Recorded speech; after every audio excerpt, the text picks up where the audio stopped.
Boy, that's a tough question. No, I can't think of anything, but may I answer the question that you alluded to before about whether or not 5% is too optimistic? No, there's nothing wrong without setting a goal of 5 or 10 or 15% if you have a free market economy. We're trying to unwind a Keynesian bubble that's been going on for 70 years, and you're not going to touch this problem until you liquidate the bad debt and the malinvestment, go back to work, but you have to have sound money. You have to recognize how we got into trouble. We got into trouble because we had a financial bubble, and it's caused by the Federal Reserve. If you don't look at monetary policy, we will continue the trend of the last decade. We haven't developed any new jobs in the last decade. Matter of fact, we've had 30 million new people and no new jobs. It's because but people don't understand monetary policy and central economic planning. Free markets will give you 10 or 15% growth or whatever, and you will not have to turn it off because you think it's going to cause inflation. It doesn't work that way. I'm going to jump. John, the federal, Congressman Paul, this is for you. The federal government now assists many industries, green jobs, the auto industry, research and development, all get subsidies. Given the current state of the economy, what standards do you have, if any, for government assistance to private enterprise? Well, there shouldn't be any government assistance to private enterprise. It's not morally correct. It's not legal. It's bad economics. It's not part of the Constitution. If you allow an economy to thrive, they'll decide how R&D works or where they invest their monies. But when the politicians get in and direct things, you get the malinvestment. They do the dumb things. They might build too many houses, and they might not direct their research to the right places. So, no, it's a fallacy to think that government and politicians and bureaucrats are smart enough to manage the economy, so it shouldn't happen. Well, for the candidates, I'd like to know how they plan on returning manufacturing jobs to the United States. Congressman Paul, why don't you start with that one? Pretty important, because everything we've done in the last 20 or 30 years, we've exported our jobs. And when you have a reserve currency of the world and you abuse it, you export money. That becomes the main export, so it goes with the money. You have to invite capital. The way you get capital into a country, you have to have a strong currency, not a weak currency. Today, it's a deliberate job of the Federal Reserve to weaken our currency. We should invite capital back. First thing is we have trillions of dollars, at least over $1 trillion of U.S. money made overseas, but it stays over there because if they bring it home, they get taxed. If you want to, we need to get the Fed to quit printing the money, and if you want capital, you have to entice those individuals to repatriate their money and take the taxes off us, set up a financial system, deregulate and de-tax, to invite people to go back to work again. But as long as we run a program of deliberately weakening our currency, our jobs will go overseas, and that is what's happened for a good many years, especially in the last decade. So let's, Congressman, come into the conversation. As you do, don't make it just about foreclosures. This is an interesting topic of discussion, especially when money is scarce and you got to start cutting. It's a question of priorities. What should the government be doing? And maybe what should the government be doing in a better economy that it can't do now that has to go? So talk about foreclosures a bit, but then tell me something. If you were president and you were dealing with it in your first few weeks, you said, I might like to do this, but I can't afford to do this. Be as specific as you can. What goes?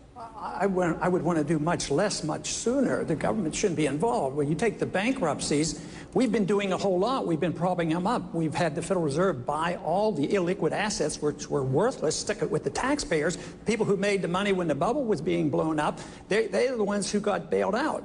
But you want the correction. Corrections are good. The malinvestment and the bubbles are caused by the Federal Reserve and the government, and we keep propping it up. And that's why this is going. It was predictable. It's predictable. It's lasted 3 years, and it's predictable as long as we do what we're doing in Washington, it's going to last another 10 years. We're doing what we did in the Depression. We are doing what the Japanese have done. You need to get the prices of houses down to clear the market, but they're trying to keep the prices up. Or actually have programs in Washington. We're stimulating housing. You need to clear the market, and then we can all go back to work. But what we're doing now is absolutely wrong. Thanks very much, John. And I have Dr. Paul Collins, who you've been running a family practice in Manchester for how long? 27 years.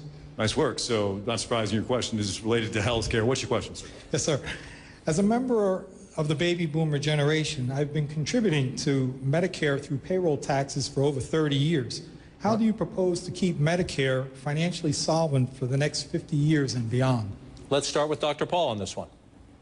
Well, under today's conditions, it's not solvent and won't be solvent. You know, if you're an average couple and you paid your entire amount into Medicare, you would have put $140,000 into it. And in your lifetime, you will take out more than 3 times that much. So a little bit of arithmetic tells you it's not solvent. So we're up against the wall on that. So it can't be made solvent. It has to change. We have to have more competition in medicine.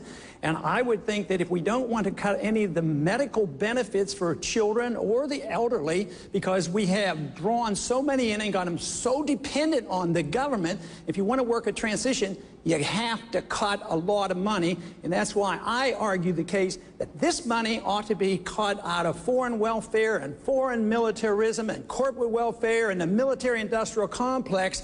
Then we might have enough money to tide people over.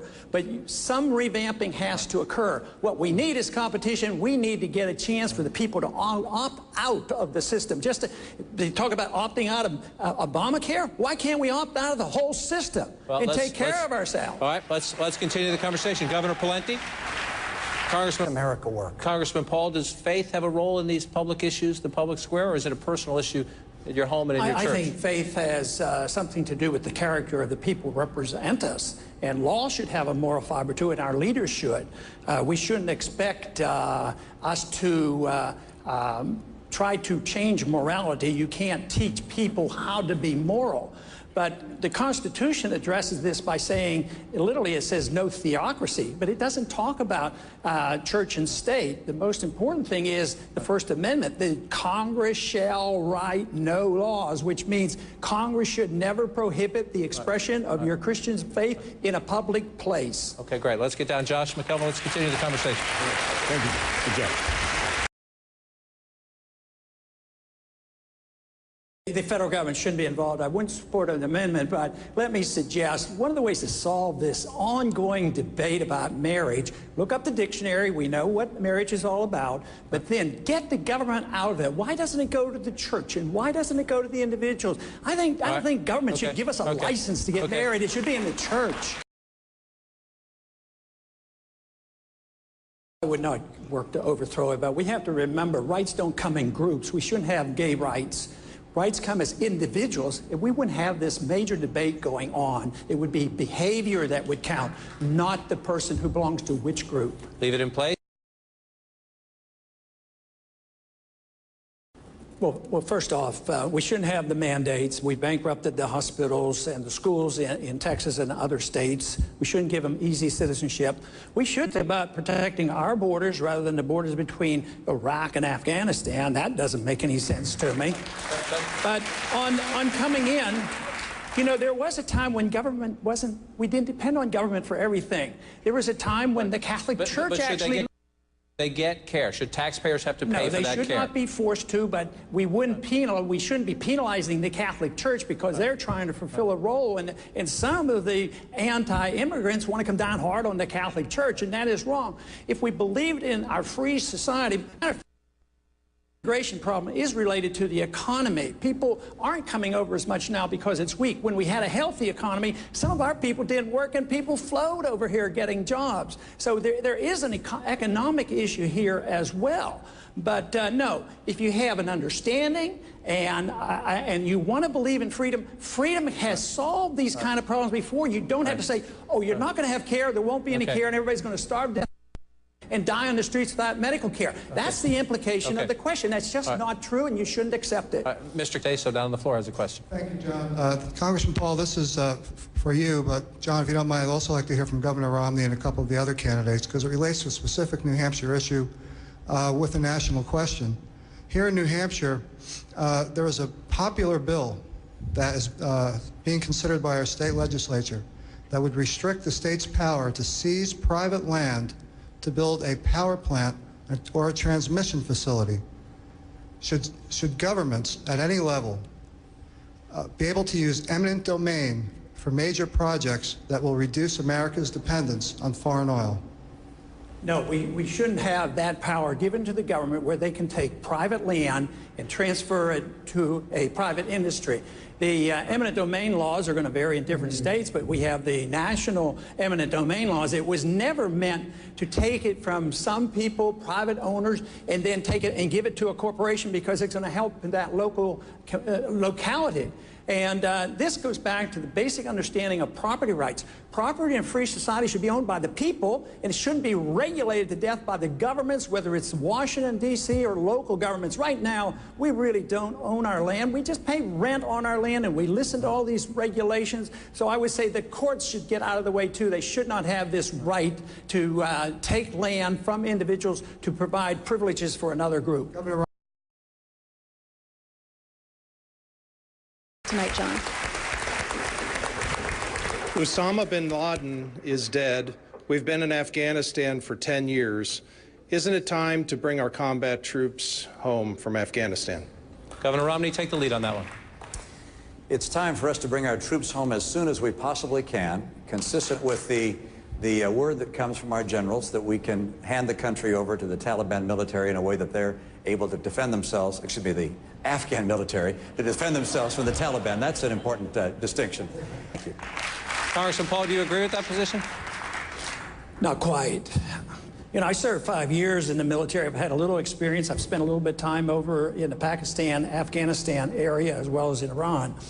But I wouldn't wait for my generals. I'm the commander-in-chief. I make the decisions. I tell the generals what to do, and I'd bring them home as quickly as possible, and I'd get them out of Iraq as well, and I wouldn't start a war in Libya. I'd quit bombing Yemen, and I'd quit bombing Pakistan. I'd start taking care of people here at home because we could save hundreds of billions of dollars. Our national security is not enhanced by our presence over there. We have no purpose there. We should learn the lessons of history, and the longer we're there, the worse things are, and the more danger we're in as well, because our presence there is not making friends, let me tell you. Congressman Paul, if you were the President of the United States and you could pick one, but just one of these gentlemen and the lady to join your administration, who would it be and why? Join the administration? Yes. Well, I would think everybody would qualify as... You only get to pick one. It's about choices. I have to pick one. Well, let me look them over. I would have to do a bit more quizzing. I would have to check. Fair. They haven't even told me how they feel about the Federal Reserve yet. They haven't told me about a non-intervention foreign policy. So I'll have to do some more quizzing. We're down. Well, I've learned that with a group here that disagrees on some issues, we can talk about it and be civil to each other. Governor?